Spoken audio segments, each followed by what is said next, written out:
Guys, Coach here, and welcome to this week's episode. Most of this episode is going to be all about getting ready. Getting ready for the holidays, getting ready for winter, and taking care of what you have so that it comes back up and performs again well for you next year. In the case here at Brook and Pond, I'm going to be paying attention to the raised beds and the containers today, and especially starting with the containers. The hostas are obviously done. The dark side of the moon astilbe is obviously done. And with the cold, harsh winds we've had the past couple days, they have basically dried these containers out again.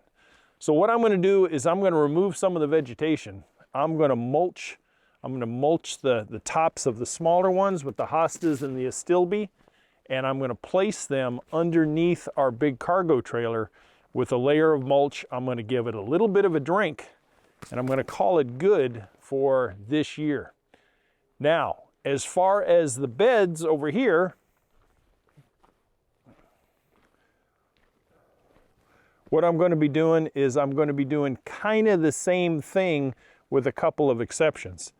The hostas are going to get cleaned, they're going to get mulched. Daylilies are going to get cleaned, they're going to get mulched.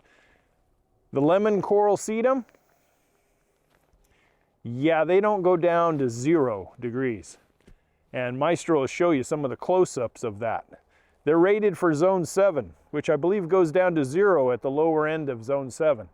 And we've had a 22-degree night, and tonight we're expecting a 17. And the lemon corals, yeah, they didn't even make it to the 22-degree night. They're melted. And it's really kind of disappointing because I thought I could salvage some of them and get them through if we were to have some below 0 temperatures, which I'm sure we'll have some, and be able to get them into next year. But they're virtually almost destroyed. Everything else is doing well. Liatris is already fast asleep. The salvia are hanging in there. The annual salvia, they're melted off. I'm going to clean those up as well. Another thing that I might suggest for you is this time of year, if you haven't done it already, since we've gone to standard time, except for you out in Arizona, you're always on standard time, but check your clocks. Check your clocks for your irrigation if you're still having to irrigate, and check your lighting clocks if you happen to have them. Unless you have some kind of a photocell on and off system, if you have a mechanical timer, make sure you go out there and reset it. Otherwise, you may be coming on at 8:30 at night and going off at 4 in the morning. And you probably want to shorten that down a little bit. So, with that being said, let's get going. There's a couple of schools of thought when it comes to hostas. Some people leave the wilted, dead and dying foliage right on the plant itself, and they clean it up next spring. And there's nothing wrong with that, provided you don't have any sort of diseases or bugs in and around where they grew this year. And sometimes they tend to harbor and winter over under the foliage. In our particular case here at Brook and Pond, I don't have to worry about that because it's, number one, relatively new, and number two, as far as foliage damaging insects or fungus types, bacterial types, they're not very prevalent up here in zone 4. So like I said at the opening, I'm going to clean these guys up, mulch them up with some bark, and shove them underneath the trailer. I'm probably going to end up getting some straw bales, although they're kind of few and far between where I'm at. Tractor Supply may have some, I don't know.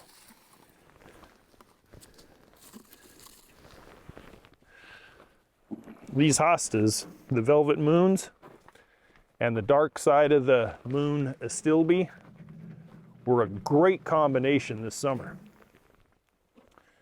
I was a little disappointed in the little quick fire hydrangeas. They just never got any bigger. They never got any bigger than when we planted them. Now granted, we planted them in July, and their growing season was probably 60% done by then. So I hope that they kind of rebound and get a little better next year, including having a bloom or two. I like it mainly for the foliage, the larger leaf, the shade adaptivity that they have, but I thought they would have had. I just don't think they're old enough to put on any blooms just yet. They had one little dinky, almost second thought bloom, and that was it. When you're storing these guys for the winter, there's really no need for you to do any feeding or anything else. Their whole DNA is sleeping now. Sleeping and getting through the winter because we're in a container. Containers and root zones tend to get a lot colder and really test the hardiness of root zones. Even if it's your rated zone. Here in zone 4, the hostas are rated to zone 4. The stilbea is rated to zone 3. No problem, but that's in the ground. Here, in containers, I'm going to give them a little bit of a drink. The potting soil that I used for the hostas, I was impressed with it when I used it. And I think a lot of the weed that I have in the containers probably came from the nursery stock itself. It was probably holdover stock, but you can certainly tell that they're done. You can pull those hostas out without any problem. So they're fast asleep. Now right now we're talking the second week in November. I don't know where you guys are at, but how far is fall in full swing for you guys? For you guys in like where we came from, zone 9, these guys would probably be just going to sleep or thinking about sleep. Okay, let's get a little bit of mulch. The freaking mulch this week, because of the colder temperatures, moisture freezes. It doesn't matter what it's in. And my bags of mulch are now bricks. And I had to take them out of the pile about an hour ago. But you can certainly see the tops of them especially are frozen. Up here in northern Maine where we're at, the weather this time of year is so fickle. We had 48, almost 50 degrees yesterday with rain. No, 2 days ago. And then yesterday was 37 degrees and snow. And it's all over the board. Today is cold, high only 34. Landscape probability sitting around 0, unless you consider this landscaping. I consider it more preventative maintenance than anything else. Okay, so mulching these guys up will give that insulatory value to the crown. It won't do much for the container going downward towards the ground. That is where I'm going to have to kind of straw bale and prevent cold winds and other things. Eventually, when the snow arrives in inches, once that starts to accumulate and the snow can break wind chill and other stuff, the mulch in the containers and the straw working all together will get us through without any problem, I believe. Remember, this is my first winter with plant material here. The only thing we had last winter was the green giant arborvitae.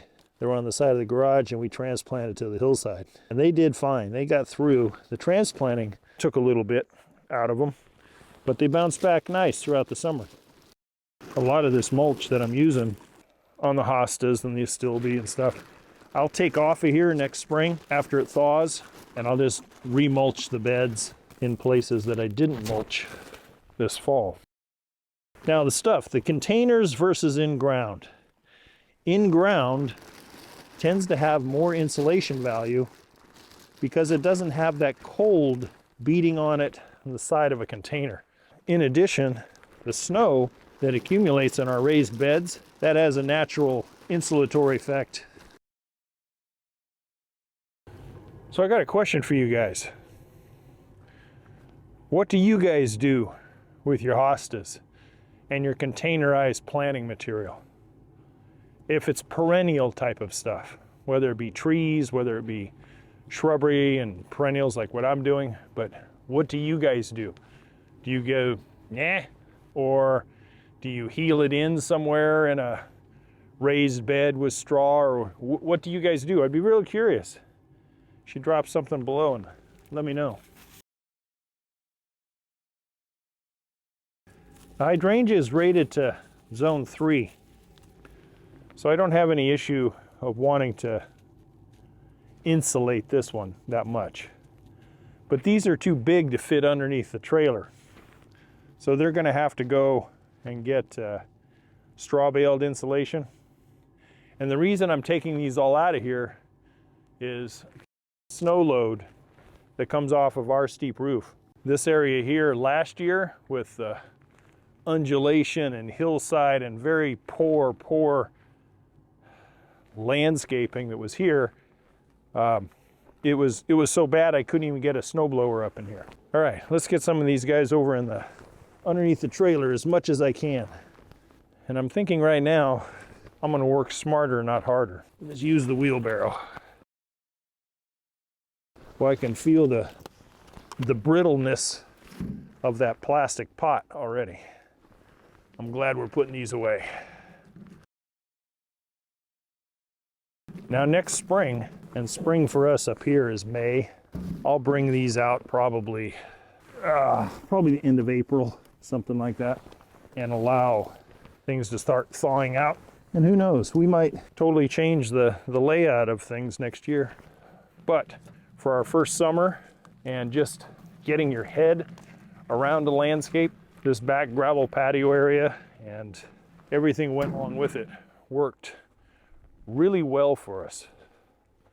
Low maintenance, instant, and I say instant, we didn't have to coax anything along. There was enough foliage. I sure do hope we can find some more of these pots next year though. Such a deal on them. $6 for the small ones, $8 for the large ones. They sold out in 2 weeks and they weren't getting any more. That was too bad. I would have liked to have had another large selection of them. You notice when I'm doing this, I'm trying to keep them kind of tight to each other. In the nursery industry, we called it grouping or stacking or crowding. It's kind of like if you've ever seen the penguins in Antarctica, where the guys have to stand around for months at a time guarding the eggs, and they cluster together for heat, for warmth, for protection. Those on the outside rotate in, those on the inside rotate out. Preventing as much cold air in between as possible is the best way to store your containerized stuff. I'm kind of afraid if I left this stuff out here with the snow that comes down, it wouldn't be so much the plant getting destroyed, because once the snow's on top of it, there's, like I said, the insulation value in that alone. It would be the pot. They're not the biggest, thickest plastic pots you can get, but sometimes that snow can be very, very heavy when it comes off the roof. The one thing about these days, yesterday was so cold and snowy, blowing snow. Not a lot of it. It was just barely a dusting, but 20 to 30 mile an hour winds, gusts over 40. Just not the kind of days that get you motivated to get outside and do this. It was slightly warmer than today. It's just something about sunshine that makes you want to get outside. And today Bluebird skies. Only a high of 34.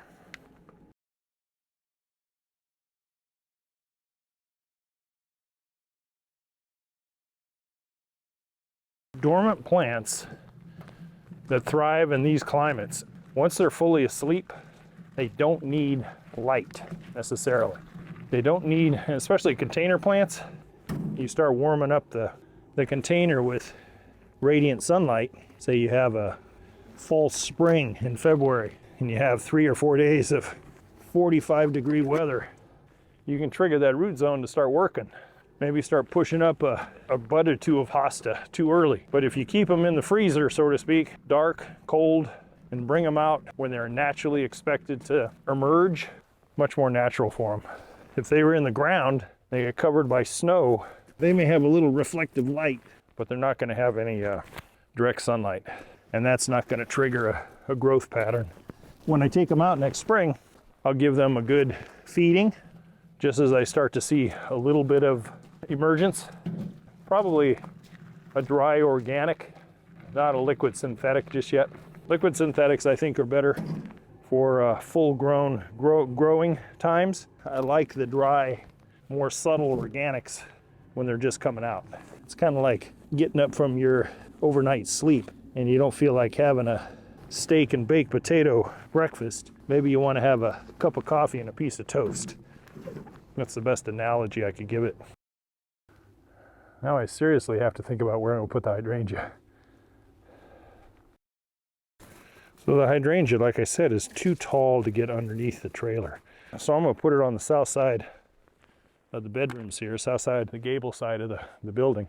And I'll just snug them up next to the emerald arborvitae, which are in containers, along with some lava lamp heuchera. I think it's lava lamp, pretty sure. Of all the places in the yard this time of year, that is the warmest place outside of the front driveway for us. It gets a little bit of sun and a little bit of reflective heat. Because it's the gable end, it doesn't get a lot of snow load, and I'm able to come in and snow blow or manually move it away. There's a slight slope from the edge of the house, kind of a gravel slope, and I'm just going to put a little level spot for each hydrangea and snug it right up against the emeralds. And I think that's going to work out pretty good. Tonight's our first night in the teens, and I can already feel, even though it thawed a little bit now this time of day, which is just past noon, I can feel the ground freezing up, especially out front where it's wet. It is wet concrete gravel. That's what it feels like already, which is very indicative of freeze up arriving, which is good because if it freezes up, it's much easier to snow blow and maintain driveways and stuff with gravel that's frozen up. You tend not to take and toss gravel all over the place. One of the things that I did with these containers was elevated the hydrangea. I elevated them on 2 brick high above the smaller stuff, which really gave kind of a tiered effect, and it really looked good. Really looked good. Filled up the whole wall nice. Now it's going to look like we're freaking empty back here, and we are, but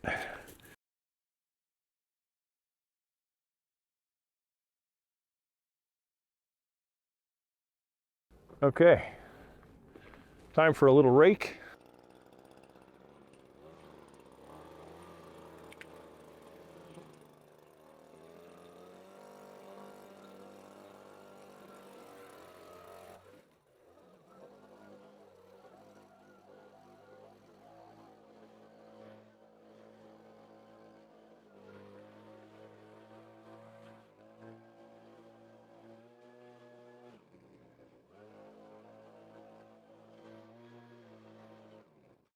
Okay, so for ground stuff, I'm not going to do anything really different. I'm just going to remove the main bulk of foliage off of the daylilies. Just leave like a little clump, ones that are still kind of, shall I say, attached, I guess. something like that. Some people take and wad this up and they put it right on the crown of the plant and just leave it there. And that's fine if you get snow burdened on top, but if you melt out, you get a windy day or something and things dry out, then it's a totally different animal. That stuff dries out and blows away, and then you have kind of an exposed crown. Stelladoros here, which is a very common daylily, did really well this year, considering they were a garage sale plant. Some of them, they had a couple weeds here and there. Still have a couple weeds. But boy, I can see just the foliage alone, how it insulated down. The ground is not frozen yet. It's still pliable. There you go. Not really complicated. A couple of 3 inches over the top. The rest of that crown will desiccate and die down. By next spring, it'll be kind of a, it's kind of like when daffodils come up in the spring and you kind of go, oh yeah, I forgot I planted those there. They're just kind of a harbinger and a wake up that seasons are changing, and this is what you had there. If you do have weeds that are still hanging in there, and man, there's some weeds up here. Doesn't matter how cold it gets, they seem to stay green. I don't even know the names of all of them.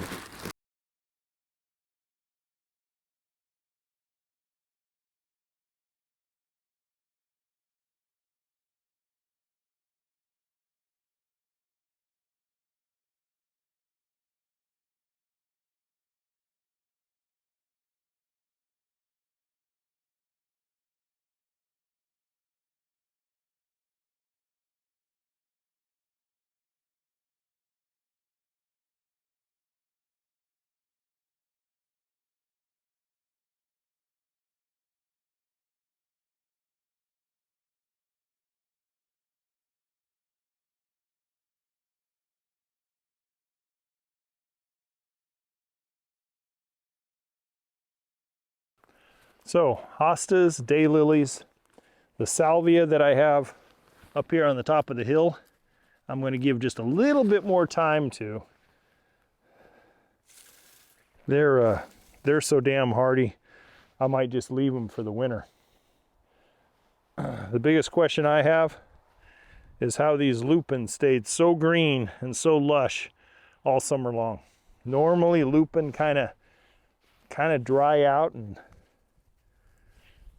kind of go by the wayside a little bit after they bloomed. Not these. This one here probably quintupled in size, and we brought these up from seed. These two did really good. This one here had part of it die off, and that's all that's remaining on it.